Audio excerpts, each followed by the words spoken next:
இது இலங்கை ஒலிபரப்பு கூட்டுத்தாபனம்.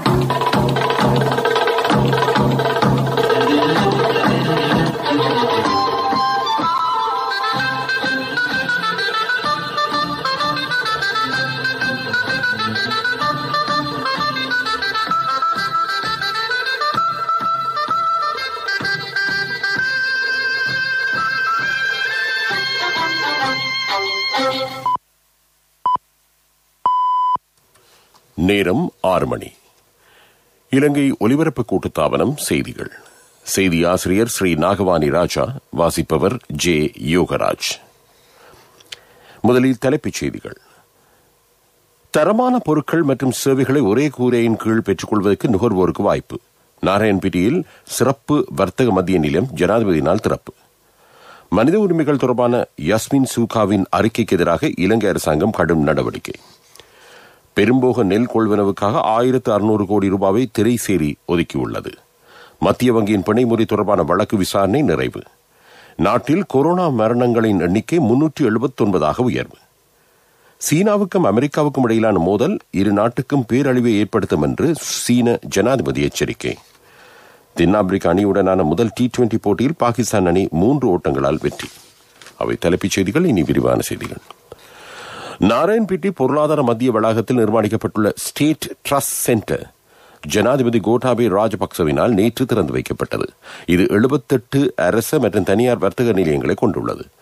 சுவீட்சத்தின் நோக்கு கொள்கை திட்டத்துக்கு அமைய அரச தொழில் முயற்சியாளர்களினதும் உள்ளூர் உற்பத்தியாளர்களினதும் தரமான தயாரிப்புகள் மற்றும் சேவைகளை ஒரே கூரையின் கீழ் பெற்றுக்கொள்ள நுகர்வோருக்கு வழிவகுப்பதே இதன் நோக்கமாகும். உள்ளூர் உற்பத்தியாளர்களை ஊக்குவிப்பதற்காக அவர்களின் உற்பத்தி பொருட்களை வர்த்தக நிலையங்களுக்கு வழங்கும் சந்தர்ப்பத்தையும் இது ஏற்படுத்திக் கொடுக்கிறது. வர்த்தக கட்டிட தொகுதியை ஜனாதிபதி திறந்து வைத்த பின்னர் வர்த்தக நிலையங்களுக்கு சென்று உற்பத்தியாளர்கள் மற்றும் நுகர்வோருடன் கலந்துரையாடினார். அமைச்சர்களான பந்துல குணவர்தன, மஹிந்தானந்த அலுத்கமகே, ரமேஷ் பத்திரன, ராஜாங்க அமைச்சர்களான லசந்த் அழகியவண்ண, ஜானக வக்கும்புர, சஷீந்திர ராஜபக்ச, சன்ன ஜெயசுமன ஆகியோரும் அரசு நிறுவனங்களின் பிரதானிகள் உள்ளிட்ட பலரும் இந்த நிகழ்வில் பங்கேற்றனர். நாட்டில் பெரும்போகத்துக்கான நெல்லை கொள்வனவு செய்யும் நடவடிக்கை தற்போது ஆரம்பமாகியுள்ளது. இம்முறை 3 லட்சம் மெட்ரிக் டன் நெல்லை கொள்வனவு செய்ய அரசாங்கம் திட்டமிட்டுள்ளது. இதற்காக 16,655 மில்லியன் ரூபாய் ஒதுக்கப்பட்டுள்ளது. பிரதமர் மஹிந்த ராஜபக்சவின் ஆலோசனைக்கு அமைய நெல் கொள்வனவு செய்யும் நடவடிக்கை முன்னெடுக்கப்படுகிறது. விவசாயிகளுக்கு விசேட நன்மைகளை வழங்கும் நோக்கில் ஆரம்பிக்கப்பட்டுள்ள இந்த செயல்பாடு தொடர்ந்தும் முன்னெடுக்கப்படும். தற்சமயம் காணப்படும் நிர்ணய விலை 2 ரூபாவால் அதிகரிக்கப்பட்டுள்ளமை விசேட அம்சமாகும். அதன்படி அதிகபட்ச ஈரழிப்பு 14% காணப்படும். உரிய தரம் கொண்ட சம்பா மற்றும் கீரி சம்பா 1 கிலோ நெல்லின் விலை 52 ரூபாவாக நிர்ணயிக்கப்பட்டுள்ளது. தரத்தில் குறைந்த நாடு உள்ளிட்ட ஏனைய நெல் 1 கிலோ 50 ரூபாவாக கொள்வனவு செய்யப்பட உள்ளது. நெல் கொள்வனவு செய்யும் முதல் கட்ட நடவடிக்கைக்காக திரைசேரியினால் 2000 மில்லியன் ரூபாய் தற்போது வழங்கப்பட்டுள்ளது. அதேபோன்று சிறு மற்றும் மத்திய தர நெல் ஆலை உரிமையாளர்களை மேம்படுத்துவதற்காகவும் அவர்களுக்கு நெல்லை கொள்வனவு செய்வதற்காகவும் அரச வங்கிகள் ஊடாக கடன்கள் வழங்கப்பட உள்ளமை குறிப்பிடத்தக்கது.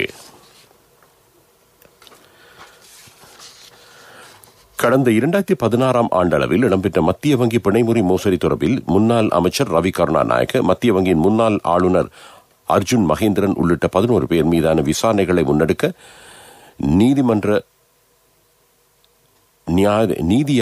நீதிமன்ற நியமிக்குமாறு சட்டமா அதிபர் பிரதம நீதியரசரிடம் கோரிக்கை விடுத்துள்ளார்.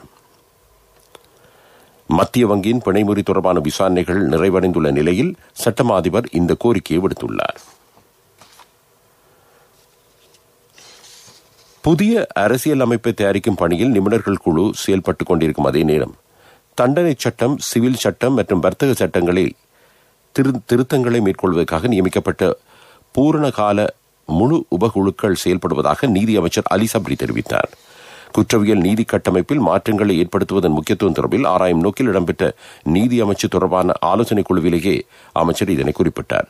தண்டனை சட்டம் மற்றும் நீதியின் எண்ணக்கரு என்பன ஒன்றுடன் ஒன்று பிணைக்கப்பட்டிருப்பதுடன் ஒரு நபரை குற்றவாளி என முத்திரை குத்துவதை விட பொறுப்புள்ள பிரஜையாக சமூகத்தில் ஒப்படைப்பது முக்கியமானது என உதவி செயலாளர் நாயகம் இதன்போது குறிப்பிட்டார்.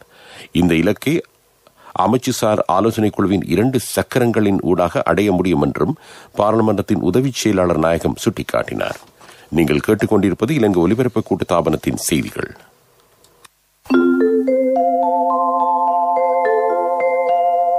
மக்கள் வங்கி அறிமுகப்படுத்தும் பரிணத ஓய்வூதிய கடன் பெரியோர்களுக்கு கௌரவத்துடன் வழங்கும் கடன் வசதியாகும்.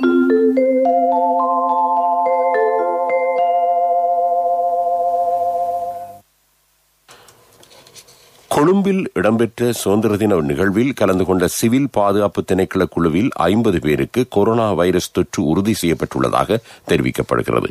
அத்துடன் சுதந்திர தின நிகழ்வில் கலந்து கொண்ட கதிர்காமம் போலீஸ் நிலையத்தின் போக்குவரத்து பிரிவின் நிலைய பொறுப்பதிகாரிக்கும் கொரோனா வைரஸ் தொற்று உறுதி செய்யப்பட்டுள்ளது. சுதந்திர தின நிகழ்வில் கலந்து கொள்ள முன்னர் மேற்கொள்ளப்பட்ட PCR பரிசோதனைகளில் அவருக்கு தொற்று உறுதி செய்யப்படவில்லை என்பதுடன் நிகழ்வின் பின்னர் கதிர்காமத்தில் வைத்து மேற்கொள்ளப்பட்ட PCR பரிசோதனைகளில் அவருக்கு தொற்று உறுதி செய்யப்பட்டதாக தெரிவிக்கப்படுகிறது. 2019 ஆண்டு உயர்தர பயிற்சி பெறுபவர்களின்படி பல்கலைக்கழக இசட் வெட்டுப்புள்ளிகளின் அடிப்படையில் ஒரு தொகுதி மாணவர்களுக்கு அநீதி ஏற்பட்டுள்ளமையை சீர் செய்ய 540 புதிய மாணவர்களை பல்கலைக்கழகங்களில் சேர்க்க முடிவு செய்யப்பட்டுள்ளது. இந்த அறிவிப்பை கல்வி அமைச்சர் பேராசிரியர் GLP பாராளுமன்றத்தில் வெளியிட்டார். இந்த விவகாரம் தொடர்பாக பாதிக்கப்பட்ட மாணவர்கள் மேன்முறையீட்டு நீதிமன்றத்தில் மனு தாக்கல் செய்துள்ளனர். அதன்படி நீதித்துறை நடைமுறைக்கு மதிப்பளிக்கும் அதே வேளையில் புதிய மாணவர்களை சேர்க்க கல்வி அமைச்சு முடிவு செய்துள்ளது என்று பேராசிரியர் GLP தெரிவித்தார். இலங்கையில் கொரோனா தொற்றால் இறுதியாக 4 மரணங்கள் பதிவாகியுள்ளதாக அரசாங்க தகவல் திணைக்களம் தெரிவித்துள்ளது. அதன்படி நாட்டில் கொரோனா தொற்றால் உயிரிழந்தவர்களின் எண்ணிக்கை 379 அதிகரித்துள்ளது. நாட்டில் COVID-19 தொற்றுக்குள்ளானோர் எண்ணிக்கை 73,000 கடந்துள்ளது.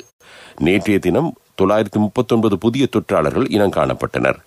அதற்கமைய மொத்த தொற்றாளர் எண்ணிக்கை 73,113 உயர்வடைந்துள்ளது. இவர்களில் 66,211 பேர் குணமடைந்துள்ளதுடன் 6,124 பேர் தொடர்ந்தும் சிகிச்சை பெற்று வருகின்றனர். கொரோனா தொற்று நிலைமை காரணமாக தற்காலிகமாக நிறுத்தி வைக்கப்பட்டிருந்த டெங்கு ஒழிப்பு வேலை திட்டத்தை மீண்டும் ஆரம்பிக்க சுகாதார அமைச்சு நடவடிக்கை எடுத்துள்ளது. அதன்படி பொது இடங்களை இலக்கு வைத்து வோல்பெக்கியா பாக்டீரியா அடங்கிய நுளம்புகளை சுற்றுச்சூழலுக்கு விடுவிக்கும் வேலை திட்டம் முன்னெடுக்கப்பட்டுள்ளது. டெங்கு நோயை ஒழிக்கும் நோக்கத்துடன் இந்த திட்டம் கொழும்பு மாநகரம் மற்றும் நுகேகுட சுகாதார அத்தியட்சகர் அதிகார பிரிவுகளில் ஆரம்பிக்கப்பட்டு நாடு முழுவதும் குறித்த திட்டத்தை முன்னெடுத்துச் செல்ல எதிர்பார்க்கப்படுவதாக அரசாங்க தகவல் திணைக்களம் தெரிவிக்கிறது.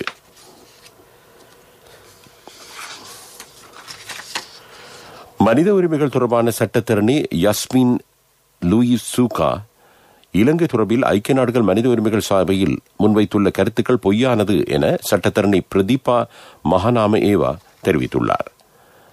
அரச புலனாய்வு பிரிவின் பிரதானி மேஜர் ஜெனரல் சுரேஷ் சலே உள்ளிட்டவர்களுக்கு எதிராக மேற்கொள்ளப்பட்டுள்ள நடவடிக்கைகளை வரவேற்க வேண்டும் என்றும் அவர் குறிப்பிட்டுள்ளார்.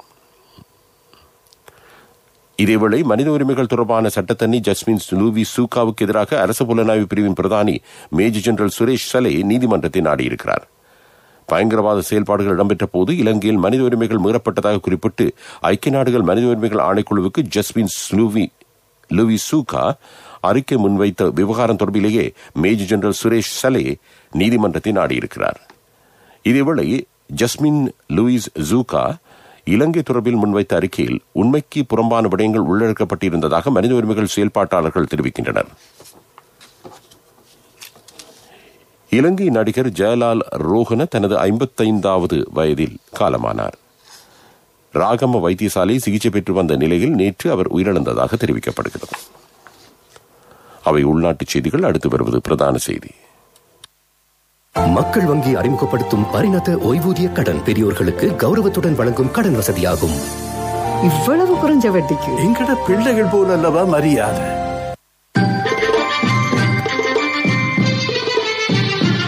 பிரதான செய்தி வழங்குவோர் ஒவ்வொரு வீட்டிலும் இருக்க வேண்டிய வீட்டு வைத்தியர் சித்தாலேப.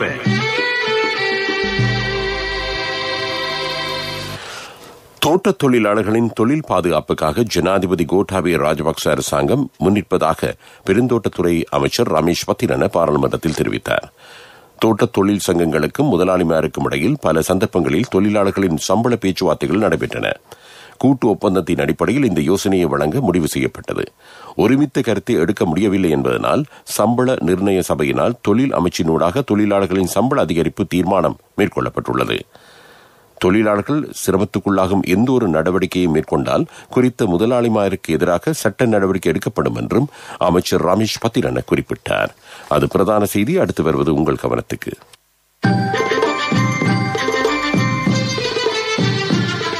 பிரதான செய்தி வழங்கியோர் ஒவ்வொரு வீட்டிலும் இருக்க வேண்டிய வீட்டு வைத்தியர் சித்தாலேபன்.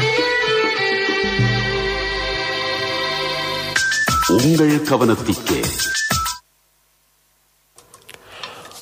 அலுவலக ஊழியர்களின் போக்குவரத்து வசதிக்காக பிரத்யேகமாக ஆரம்பிக்கப்பட்ட பஸ் வண்டிகளில் பஸ் தரிப்பிடங்களில் நின்று கொண்டிருக்கும் பயணிகளையும் ஏற்றிச் செல்வதாக முறைப்பாடுகள் பதிவு செய்யப்பட்டுள்ளதாக மேல் மாகாண போக்குவரத்து அதிகார சபை தெரிவிக்கிறது. கொரோனா வைரஸ் தொற்று பரவலால் அலுவலக ஊழியர்களை கொண்டு செல்வதற்காக தனியார் பஸ்களை ஈடுபடுத்தியிருந்த போதிலும் குறித்த பஸ்களில் பஸ் தரிப்பிடங்களில் நின்று கொண்டிருக்கும் பயணிகளையும் ஏற்றிச் செல்வது தொடர்பான புதிய பிரச்சினை ஒன்றும் ஏற்பட்டுள்ளதாக மேல் மாகாண வீதி பயண போக்குவரத்து அதிகார சபை தெரிவிக்கிறது. இதுபோன்ற செயல்களில் ஈடுபட்ட 7 பஸ்கள் அடையாளம் காணப்பட்டுள்ளதுடன் அவர்களுக்கு எதிராக வழக்கு தாக்கல் செய்யப்பட்டுள்ளதாகவும் தெரிவிக்கப்படுகிறது. அது உங்கள் கவனத்துக்கு. அடுத்து வருவது உலகச் செய்திகள்.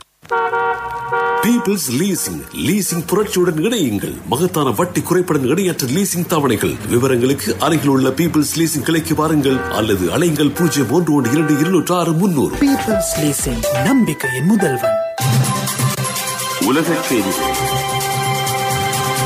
அனுசரணை வழங்குவோர் பீப்பிள்ஸ் லீசிங், நம்பிக்கையின் முதல்வன். சீனாவுக்கும் அமெரிக்காவுக்கும் இடையிலான மோதல் இரு நாட்டுக்கும் பேரழிவை ஏற்படுத்தும் என்று சீன ஜனாதிபதி ஷி ஜின்பிங் தெரிவித்துள்ளார். இந்த நிலையில் பேச்சுவார்த்தைகளுக்கான முயற்சிகளை இரு தரப்பினரும் மீண்டும் மேற்கொள்ள வேண்டும் என்று அவர் வலியுறுத்தியுள்ளார். பேச்சுவார்த்தையின் மூலமே தவறான புரிதலை தவிர்க்கலாம் என்றும் சீன ஜனாதிபதி குறிப்பிட்டுள்ளார். அமெரிக்காவின் சமூக ஊடக நிறுவனங்களுக்கு இந்தியா கடுமையான எச்சரிக்கை விடுத்துள்ளது. ட்விட்டர், ஃபேஸ்புக், லிங்க்டின், வாட்ஸ்அப் போன்ற சமூக ஊடகங்கள் இந்திய சட்டத்திட்டங்களுக்கு உட்பட்டு செயல்பட வேண்டும் என்று அந்த நாட்டு தொழில்நுட்ப அமைச்சர் ரவிசங்கர் பிரசாத் நாடாளுமன்றத்தில் தெரிவித்துள்ளார். ட்விட்டருக்கும் இந்திய அரசாங்கத்துக்கும் இடையே அண்மையில் கருத்து வேறுபாடு எழுந்தது. அதனைத் தொடர்ந்து அமைச்சர் ரவியின் இந்த எச்சரிக்கை விடுக்கப்பட்டுள்ளமை குறிப்பிடத்தக்கது. செவ்வாய்க்கோளை சுற்றியுள்ள வட்டப்பாதையில் சீனா முதன்முறையாக ஆளில்லா விண்கலத்தை நிலைநிறுத்தியுள்ளது. ஐக்கிய அரபு எமிரேட்ஸ் இந்த சாதனையை நிகழ்த்திய மறுநாள் சீனா தனது முயற்சியில் வெற்றியடைந்துள்ளது. சூரிய ஒளியில் இயங்கும் டெய்ன்வென் 1 விண்கலம் செவ்வாயில் தரையிறங்குவதற்கு முன் சில மாதங்கள் அந்த கோளை சுற்றி வரும். செவ்வாயில் மண்ணெடுத்து தொன்மையான வாழ்க்கை முறையின் அடையாளங்கள் அங்கு உள்ளனவா என்று ஆராயப்படும். இதனிடையே அமெரிக்கா அடுத்த வாரம் செவ்வாய்க்கோளுக்கு விண்கலத்தை அனுப்பி வைக்கும் என்று எதிர்பார்க்கப்படுகிறது. அவை உலகச் செய்திகள். அடுத்து வருவது அபிவிருத்தி செய்தி. பீப்பிள்ஸ் லீசிங் புரட்சியுடன் இணையுங்கள். மகத்தான வட்டி குறைப்புடன் இணையற்ற லீசிங் தவணைகள். விவரங்களுக்கு அருகில் உள்ள பீப்பிள்ஸ் லீசிங் கிளைக்கு வாருங்கள் அல்லது அலைங்கள் 01122600. பீப்பிள்ஸ் லீசிங், நம்பிக்கையின் முதல்வன். அபிவிருத்தி செய்திகள்.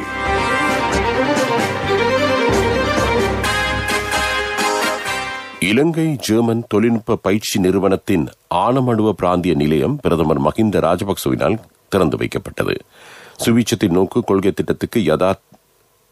திட்டத்தை யதார்த்தமாக்கும் வகையில் திறன் மேம்பாடு, தொழில் கல்வி, ஆராய்ச்சி ராஜாங்க அமைச்சின் வழிகாட்டலின் கீழ் இந்த நிலையம் நிறுவப்பட்டுள்ளது. அது அபிவிருத்தி செய்தி. அடுத்து வருவது விளையாட்டுச் செய்தி. விளையாட்டுச் செய்திகள். சுற்றுலா தென்னாப்பிரிக்க அணிக்கும் பாகிஸ்தான் அணிக்கும் இடையிலான முதலாவது T20 போட்டியில் பாகிஸ்தான் அணி 3 ஓட்டங்களினால் வெற்றி பெற்றது. போட்டியில் முதலில் துடுப்படுத்த பாகிஸ்தான் அணி நிர்ணயிக்கப்பட்ட 20 ஓவர்கள் நிறைவில் 6 விக்கெட்டுகளை இழந்து 169 ஓட்டங்களை பெற்றது. துடுப்பாட்டத்தில் பாகிஸ்தான் வீரர் முகமது ரிஸ்வான் ஆட்டமிழக்காது 104 ஓட்டங்களை பெற்றுக் கொடுத்தார். பதிலளித்த தென்னாப்பிரிக்க அணி 6 விக்கெட்டுகளை இழந்து 166 ஓட்டங்களை பெற்றது. அது விளையாட்டுச் செய்தி. அடுத்து வருவது வர்த்தக செய்தி. முதலாம் தரத்திற்கு சேரவிருக்கும் சின்னம் சிறார்களுக்கு தேசிய சேமிப்பு வங்கியின் ஹாப்பன் கணக்கின் ஊடாக 1000 ரூபாய் சேமிப்பு. நாடு தழுவிய பரந்த கிளைகள் மற்றும் உப தபால் காரியாலய வலையமைப்பின் ஊடான கொடுக்கல் வாங்கல் செய்யும் வசதி. வர்த்தக செய்தி அனுசரணை. தேசிய சேமிப்பு வங்கி, உங்கள் பணத்திற்கு பாதுகாப்பான இடம். கைத்தொழில் அமைச்சும் தேசிய தொழில் முயற்சி அபிவிருத்தி அதிகார சபையும் இணைந்து கொழும்பு வர்த்தக நகரை கேந்திரமாக கொண்டு வர்த்தக கண்காட்சி ஒன்றை நடத்த திட்டமிட்டுள்ளது. மேட் இன் ஸ்ரீலங்கா வேலை திட்டத்துக்கு அமைய இது முன்னெடுக்கப்படும். எதிர்வரும் 13ஆம் 14ஆம் தேதிகளில் கொழும்பு 7 மன்ற கல்லூரியை வீதியை கேந்திரமாக கொண்டு முதலாவது கண்காட்சி இடம்பெறும். அது வர்த்தக செய்தி. அடுத்து வருவது பொருளாதார செய்தி. வர்த்தக செய்தி அனுசரணை. தேசிய சேமிப்பு வங்கி உங்கள் பணத்திற்கு பாதுகாப்பான இடம். 2021ஆம் ஆண்டில் முதலாம் தரத்திற்கு சேரவிருக்கும் சின்னம் சிறார்களுக்கு தேசிய சேமிப்பு வங்கியின் ஹப்பன் கணக்கின் ஊடாக 1000 ரூபாய் சேமிப்பு, அதிக வட்டி வீதம், சேமிப்பு கணக்கிற்கு 100 வீதம் அரசு பாதுகாப்பு, புலமை பரிசில் பரீட்சைக்கான முன்னோடி வினாப்பத்திர கொத்து உட்பட நாடு தழுவிய பரந்த கிளைகள் மற்றும் உப தபால் காரியாலய வலையமைப்பின் ஊடான கொடுக்கல் வாங்கல் செய்யும் வசதி.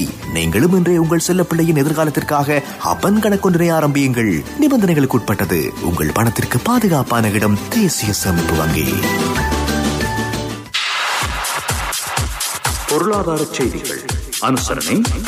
அண்ணா 31க்கு நீங்க மகளுக்கு தங்கம் வாங்குவீங்கன்னு நான் எதிர்பார்க்க இல்ல. எந்த தங்கத்துக்கு தங்கம் கொடுக்க முடிஞ்சது எந்த LOLC கிரெடிட் கார்டு இருந்ததால. LOLC ஃபைனான்ஸ் கடன் அட்டை உங்களை மேலும் உயர்த்திட. புன்னக்குடாவில் அமையவிருக்கும் ஆடை கைத்தொழில் பூங்காவின் மூலம் சுமார் 8000 இளைஞர் யுவதிகள் வேலைவாய்ப்பினை பெற்றுக் கொள்வார்கள் என்று ராஜாங்க அமைச்சர் சதாசிவம் வியாழேந்திரன் தெரிவித்தார். ஜனாதிபதியின் சுவிட்சத்தின் நோக்கு நாட்டை கட்டியெழுப்பும் திட்டத்தின் கீழ் மட்டக்களப்பு புன்னக்குடா பகுதியில் அமையவிருக்கும் ஆடை கைத்தொழில் பூங்காவிற்கென 200 ஏக்கர் காணி ஒதுக்கப்பட்டுள்ளது. புன்னக்குடாவில் நிர்மாணிக்கப்படவிருக்கும் இந்த தொழிற்சாலையானது மாவட்டத்துக்கும் மக்களுக்கும் கிடைத்த ஒரு வரப்பிரசாதமாகும். இதன் மூலம் ஆயிரக்கணக்கானவர்கள் மறைமுகமாக நன்மை பெறுவார்கள் என்றும் ராஜாங்க அமைச்சர் சதாசிவம் வியாழேந்திரன் குறிப்பிட்டார். அது பொருளாதார செய்தி. இறுதியாக வானிலை அறிக்கை. ஐயோ என்னப்பா இவங்க போக மாட்டேங்கிறாங்களே. ஏய் அந்த வாகனம் ராஜா அண்ணே. தம்பி என்ன அவசரமா? இல்ல அண்ணே, இப்ப காசு தான் அவசரம். உண்மையாவா? காசு அவசரம்னாலும் தம்பி அவசரப்படாதீங்க. எந்த ஒரு LOLC ஃபைனான்ஸ் கிளையிலும் 3 வீல் புத்தகத்தை வச்சு காசை வாங்கி கொள்ளுங்க. LOLC ஃபைனான்ஸ் வீல் புத்தகத்துக்கு கேஷ், 3 வீல் புத்தகத்துக்கு உடனடியாக கையில் கேஷ். காலநிலை அறிக்கை. நாட்டின் பெரும்பாலான பிரதேசங்களில் சீரான காலநிலை நிலவும் என்று வளிமண்டலவியல் திணைக்களம் எதிர்வு கூறியிருக்கிறது. மத்திய சப்ரகமு ஊவா மாகாணங்களிலும் காலி மாத்தறை மாவட்டங்களிலும் காலை வேளையில் பனிமூட்டம் காணப்படும் என்று திணைக்களம் விடுத்திருக்கும் அறிக்கையில் தெரிவிக்கப்பட்டுள்ளது. இறுதியாக மீண்டும் தலைப்புச் செய்திகள். தரமான பொருட்கள் மற்றும் சேவைகளை ஒரே கூரையின் கீழ் பெற்றுக் கொள்வதற்கு நுகர்வோருக்கு வாய்ப்பு. நாராயண்பேட்டையில் சிறப்பு வர்த்தக மத்திய நிலையம் ஜனாதிபதியினால் திறப்பு. மனித உரிமைகள் தொடர்பான யஸ்மின் ஜூகாவின் அறிக்கைக்கு எதிராக இலங்கை அரசாங்கம் கடும் நடவடிக்கை. பெரும்போக நெல் கொள்வனவுக்காக 1600 கோடி ரூபாவை திரைசேரி ஒதுக்கியுள்ளது. மத்திய வங்கியின் பிணை முறை தொடர்பான வழக்கு விசாரணை நிறைவு. நாட்டில் கொரோனா மரணங்களின் எண்ணிக்கை 379 உயர்வு. இத்துடன் செய்திகள் முடிவடைந்தன.